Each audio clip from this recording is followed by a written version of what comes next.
So the last time we were together a couple weeks ago, it was, it's the holidays, so we missed a week last week because of Christmas and New Year's.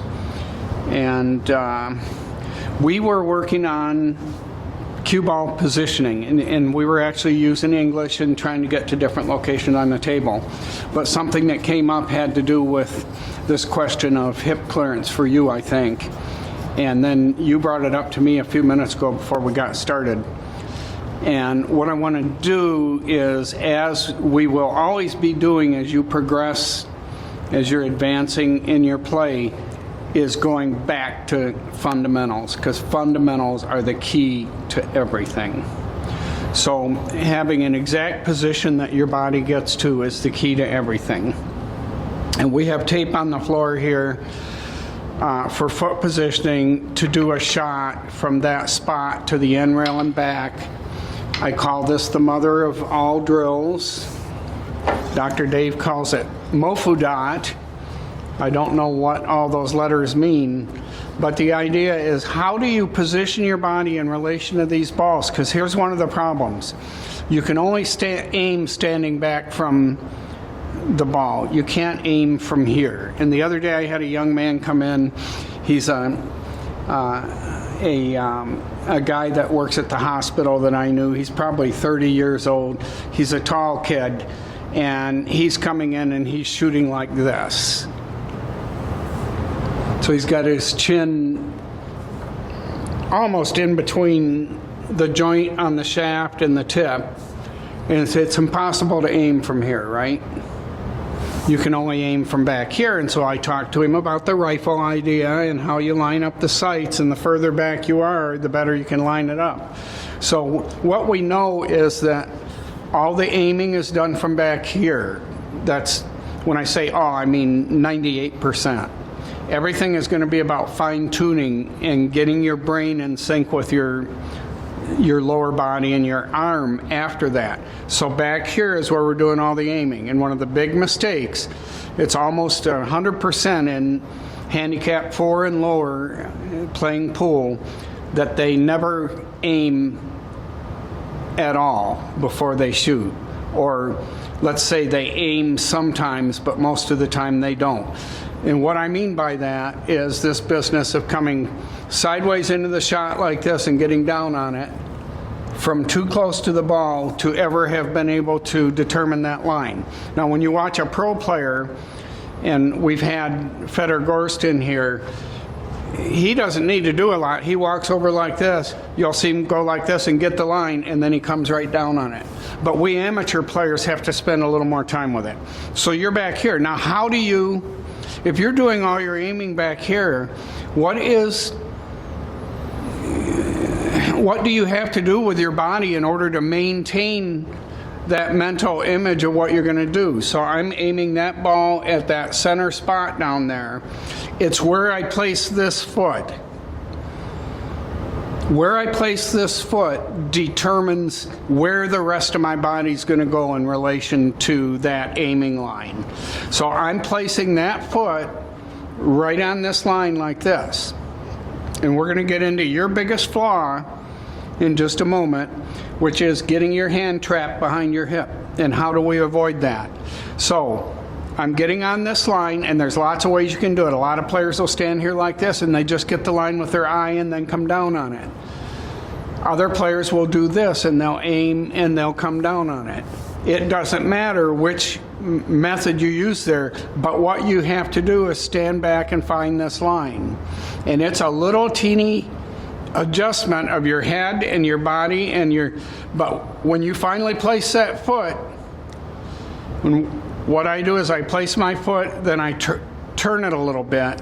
When you finally place that foot, what you want to do is you found this line, and this is where you want your hand to be when you're all done, okay, next to that hip, right? Except if it's too close to the hip, you're going to get trapped behind it and you're going to have to sweep out in order to stroke. So how do we avoid that? We have this line, we figured it out, I turn my foot a little bit. When I come down, I'm stepping over with my left foot to create a boxer stance. When I do that, it brings this right hip over like that. Now I have 8 inches of clearance there. And that's the important step for you, is to realize you have to do that. And when you're doing it, you're going to contort your body and you're going to feel like you're not comfortable. That's because you've been in a comfortable position that is wrong for you and causes you to sweep your arm out when you shoot. So it's going to have to be uncomfortable for a few hundred shots.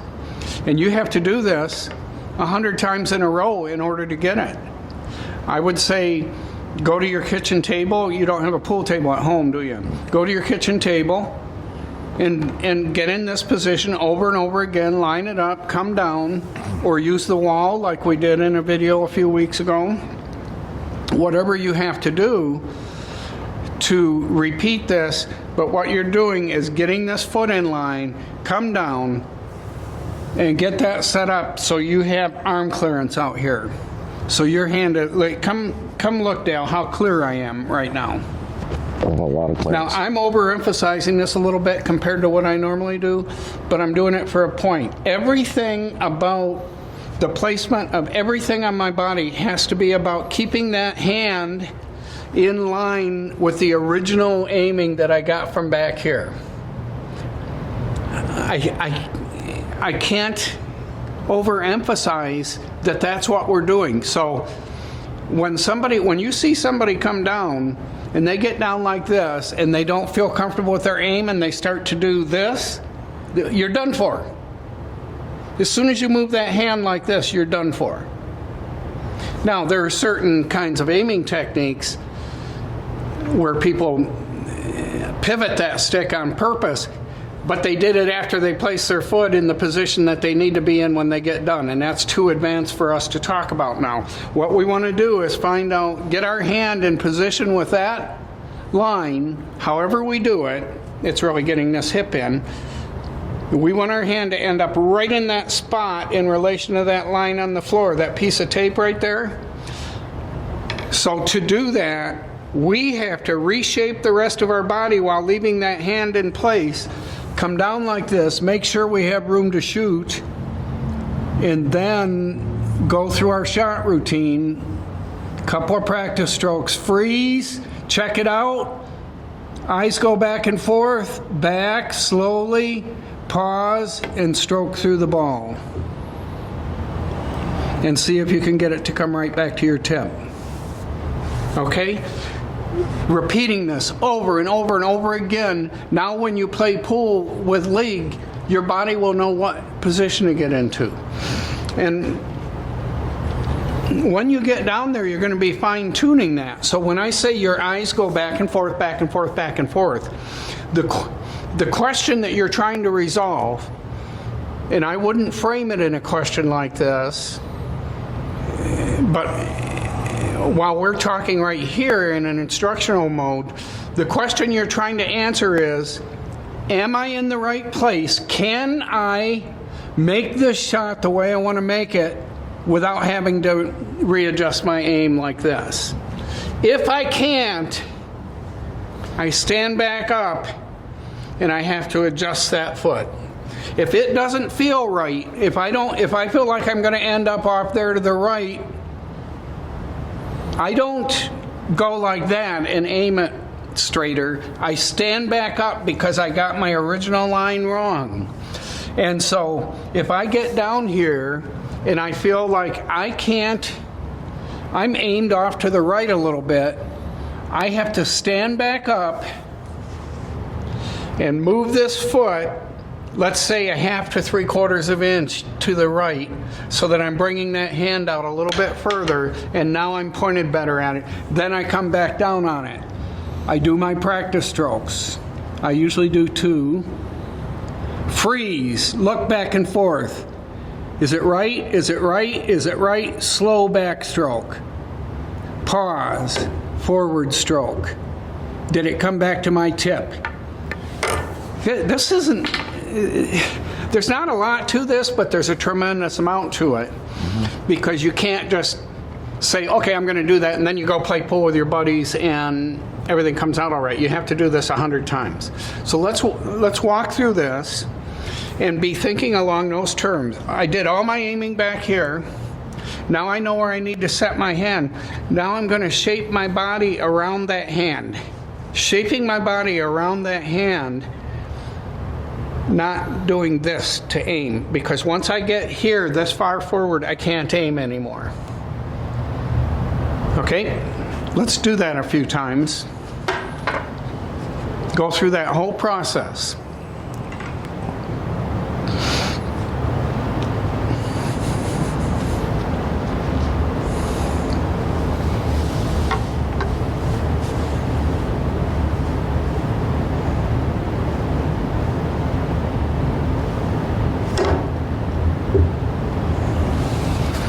Okay, I would really like you to freeze on your ball with your tip as close as you can get to that, because you want to, one of the things you're determining when we do a couple of practice strokes, that's just to loosen our arm and feel like our arm is gliding along the right line.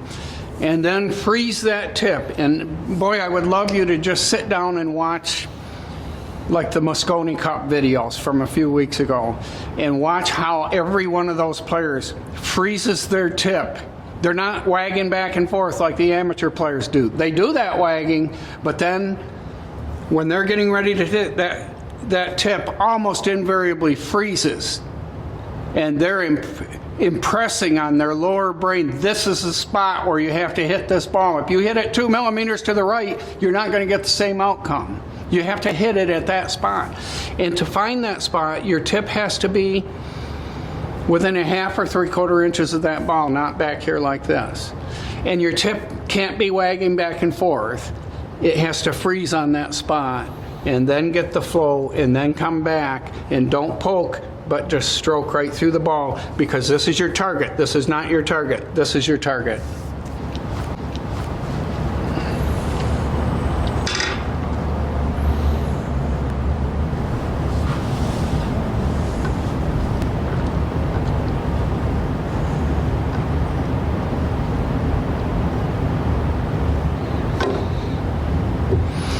Okay, that came out crooked, didn't it? Yeah. And I'm going to demonstrate to you what you just did.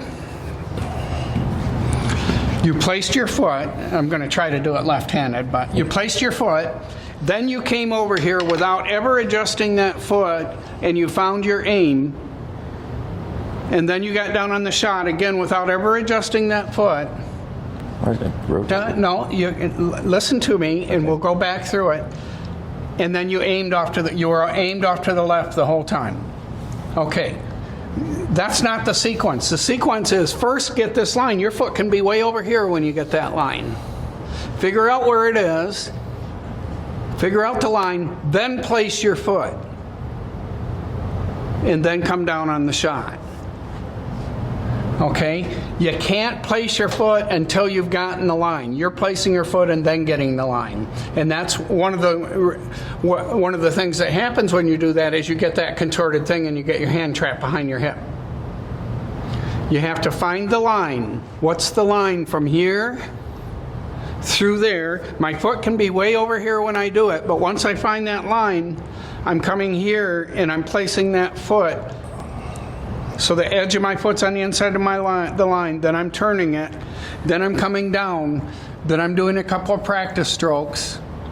I'm not too good left-handed.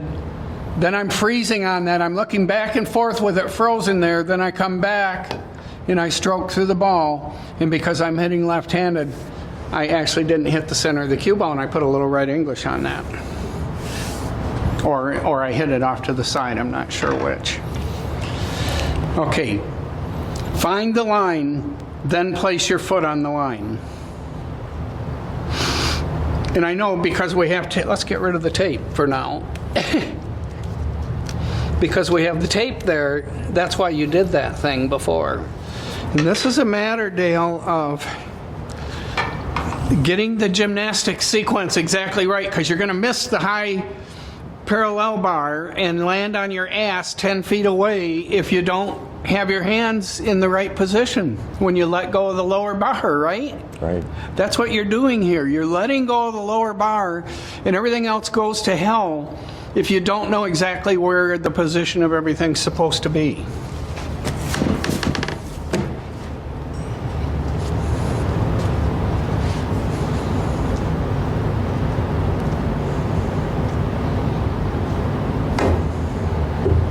Okay.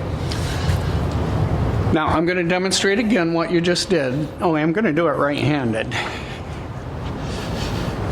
Screw it up again.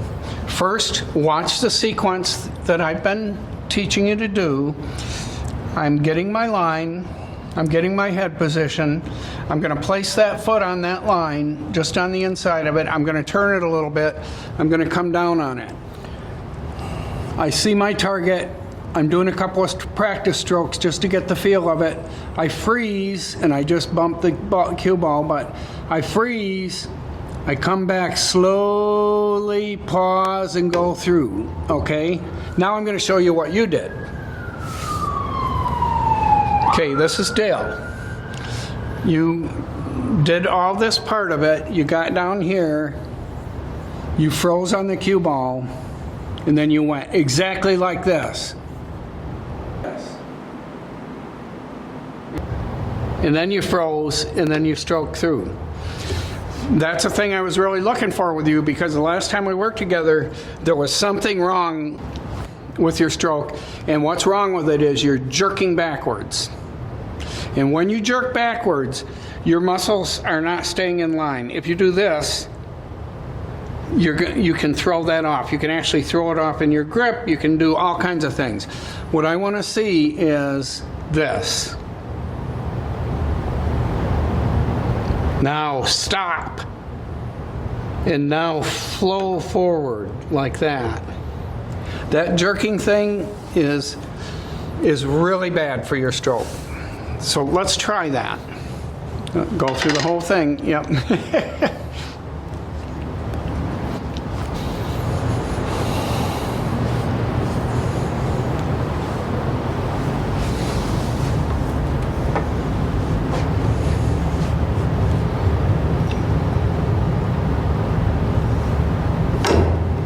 That's much better. But I want you to slow it down. I want you to slow that back stroke down almost agonizingly. And if you slow it down to where you feel agonized by it, you'll be at about half the speed that the pros, you'll be going at twice the velocity still.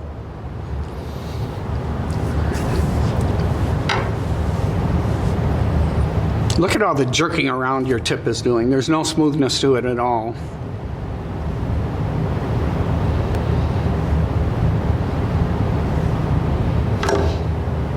No, I don't like anything about that herky jerky stuff you're doing.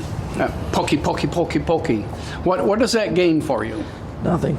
Nothing. Nothing. Let's try and incorporate a measured thing that you do every single time. And if you do this, man, you're wearing your brain into the stroke. Come down, and you're doing this sort of thing. You're going.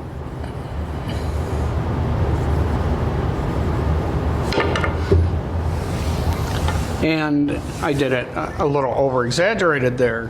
What we want to do is get some sequence, and it doesn't matter what the sequence is, but some sequence that you do every single time you ever get on there. If a young lady on the parallel bars in the Olympics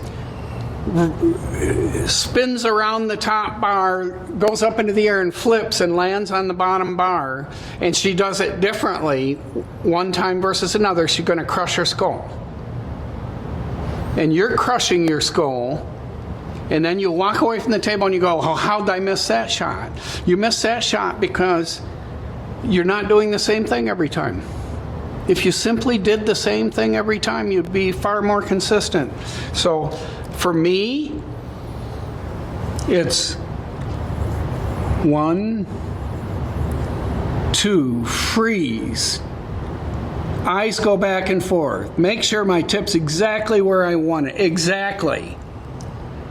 Now I go back slowly, and I go through the ball, and it comes back exactly to my tip because I made sure every little part of that was done exactly the way it needed to be done. This, just look at the difference. Okay, I'm going to go through this right now. Watch my tip. Back, that's my practice stroke. Back, that's my practice stroke. Frozen, looking up and down, coming back, and going through the ball. And now let's look at your tip, the path that it's going to take when you're shooting. Look how far, and I was watching yours. It goes off this far while you're going back like that. You're just wagging it around, and then you come here and you do a little short wag like that. Your brain can't possibly figure out where you want to hit the ball when you're doing all that. But when you do this is Shane Van Boning. Let's say he wants to put some low right English, and they get that camera right over his shoulder. Oh, it's so beautiful. He comes down, he does his practice strokes, and then just before he's going to shoot, he's there like that for 3 or 4 seconds. And he's thinking, I don't want to hit a millimeter to the right of that or a millimeter to the left of that line right there. I want to hit exactly on that spot. And so when his arm comes back, he's going to make sure it's perfectly straight and it's gliding through there and it's hitting exactly that spot. He doesn't do this. Now, you'll see Francisco Bustamante doing all kinds of gyrations, but when he gets down to it's time to do the shot, he'll be down here like this. He's actually aiming below the ball. And then as he strokes, his stroke is designed to come up and hit it in exactly the spot where Shane is going to hit it. I want you to do it Shane's way, because that's a way. Even if you haven't shot 1,000,000 shots, if you're only going to shoot 1,000 shots, you can get there a lot faster by doing this measured, same way every time. So for today, your hip clearance looks pretty good. Now it's this herky-jerky motion. You can't possibly be aiming right when you're doing this. It'd be like taking a golf club. You know, people wag. You watch a professional wagging the golf club, but he's doing it in a very, very measured way. He's not just going like this. Okay, but that's what your tip looks like. It's all over the place when you're doing that. So we want to concentrate on, you're doing a good job of clearance. You're getting your clearance here like this. Now, where that tip hits that cue ball, if I hit it in the center, it'll come right back to my tip. If I hit it right there, watch what happens. It goes way over there. And while it was going down the table, it was curving. Okay, it was curving to the right because the friction under that ball, when I hit it slowly, watch the stripe. Watch this stripe. I'm just going to hit it like 2 millimeters to the right. Okay, you ready for this? That's about 2 millimeters, right? Mm-hmm. Watch that stripe. So that's what this is all about, Dale, is coming down on this shot and getting that tip exactly where you want it. If you want to hit it there, if you want the blue mark that I leave behind to be right between those two ones, you have to aim at that and hit it like that. But if you want that mark, that blue mark, to be on this line over here, that's where you have to, you can't be going like this and figure out how to hit that line there. You have to go like that and freeze it there. Say, okay, is that the spot I want to hit? Okay, good. I'm going to come back and I'm going to hit that spot. You see how I'm hardly hitting that at all? And I'm not hitting it very far off center, and I'm getting tremendous spin from it? Yeah. That's because of the stroke, the loose stroke. If you're stroking it properly, you transfer all kinds of energy to the cue ball. So let's try that. Let's try to hit right in the center of the predator, panther, whatever it is, and practice doing exactly the same thing with your tip every time. I don't care if it's 3 practice strokes, 2 practice strokes, 4 practice strokes, but they should be perfectly straight. Start with your tip there like that, perfectly straight. You're trying to get your brain to see where you want to hit it, not... So when you're doing this, it doesn't know what you're trying to do. Your primitive brain is trying to do what you want, but it doesn't know what you want to do unless you convey the exact information. So I'm conveying I want to hit right in the center of that thing. So I go back, this is my practice stroke, and see if I can bring it straight back to the center, okay? I go back again, see if I can bring it right to the center. I freeze, I look, am I aimed exactly right? I come back and I try to hit that thing exactly in the center. So that one was hit ever so slightly to the right, I think. This is why you do the routine exactly the same way every time, because 1 millimeter makes a difference on whether you make that shot or not, and whether you get your leave or not. You have to hit the micro dot, is what Mark Wilson's teacher Sailor used to say, the micro dot.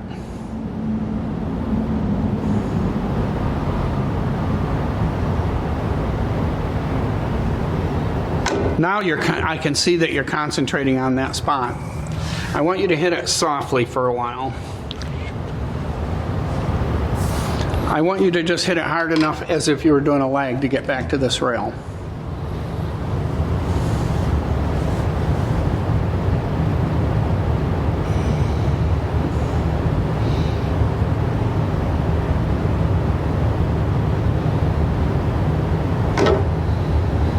That was a much better stroke.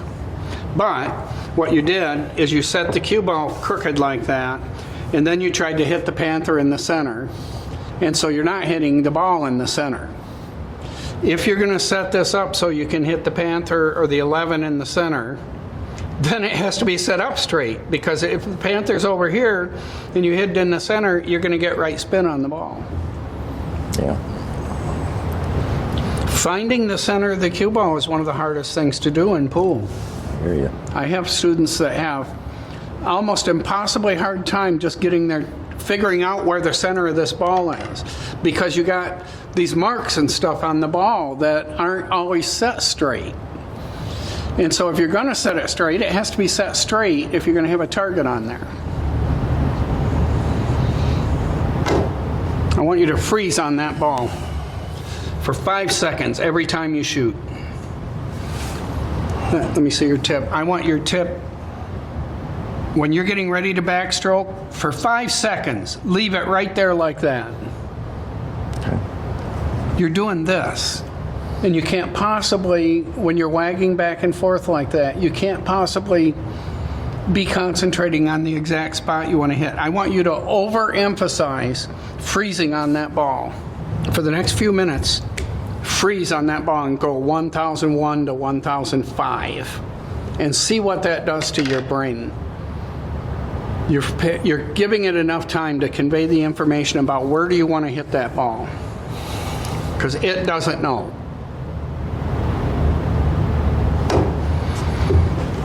Terrible. Okay, let's do it again.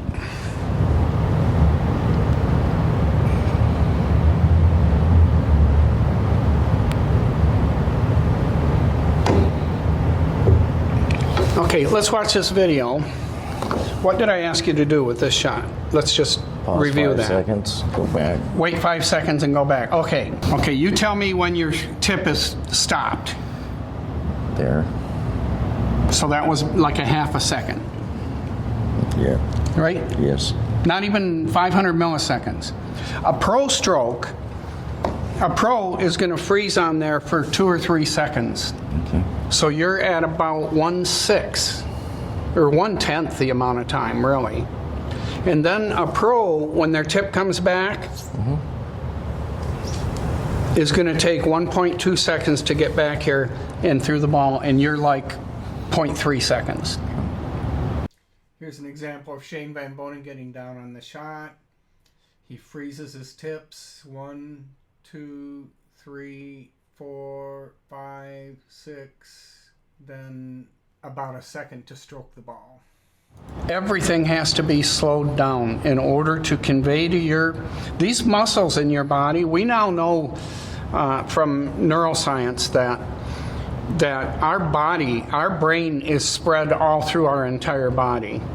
It's not just, you couldn't take this piece of matter and put it into a robot and have it function, because the hands are part of the brain. All of our body is wired into our brain.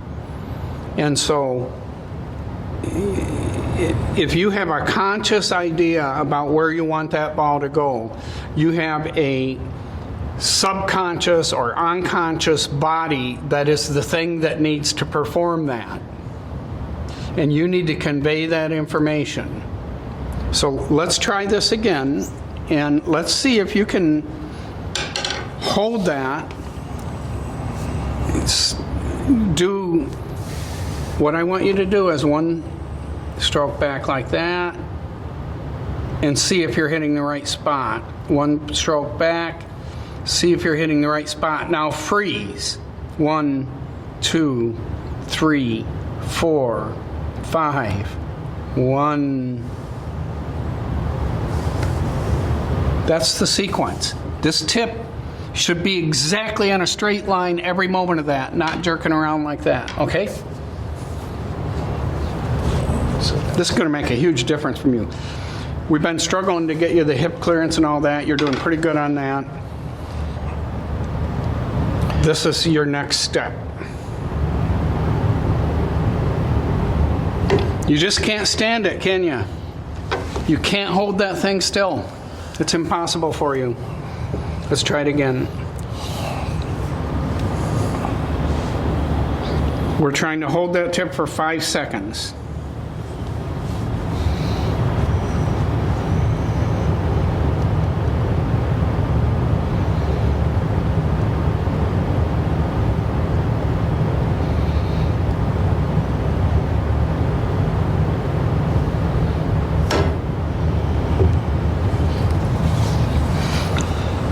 Let's see how you did.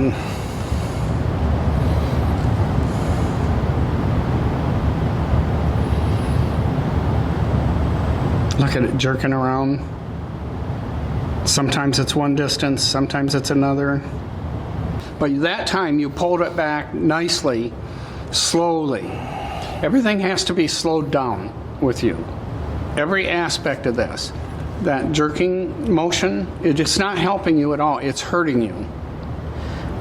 You have to overcome it. I'm trying to feel my arm too. Well, that's what the hinging. practice stroke is for. But if you're going to do that, then do it the full length like that. Get that feeling of looseness. It has to be loose. But this, you're sending all kinds of conflicting information to your arm. It's going back and forth. Am I going forward or backwards? It can't tell. It's just almost like if you jiggle, if I want to move a glass of, let's suppose this, I want to move this.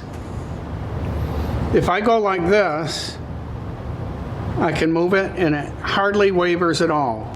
But if I were to jerk this back and forth right now, where does the coffee go? Everywhere. Everywhere.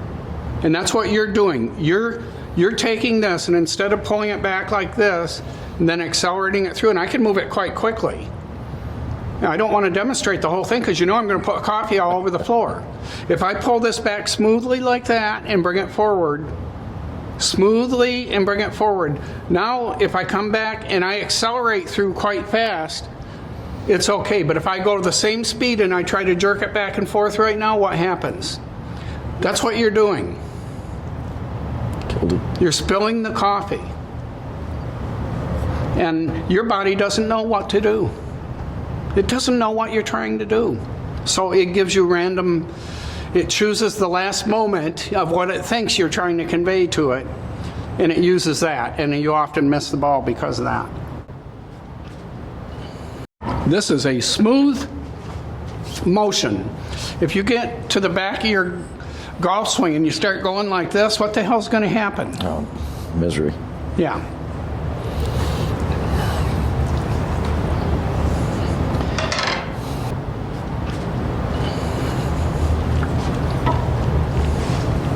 Good clearance. Much better.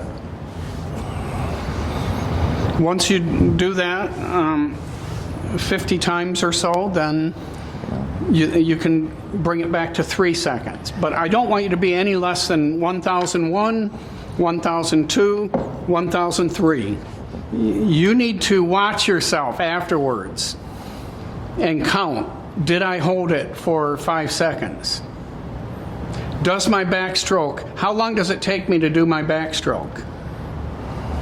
It should be at least a second to get from here to there. It should take you 1001.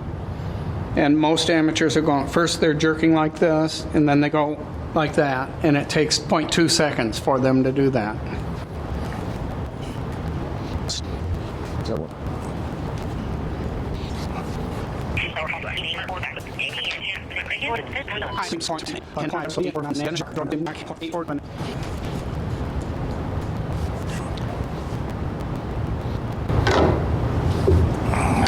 It's about 1.5 seconds. Getting worse. I'm shaking. 1.5 seconds. Shaking for some reason. Do you understand what we're doing here, or do you have questions about it? No, I don't have any questions. You understand what I'm trying to convey? Yes. Yep. Good.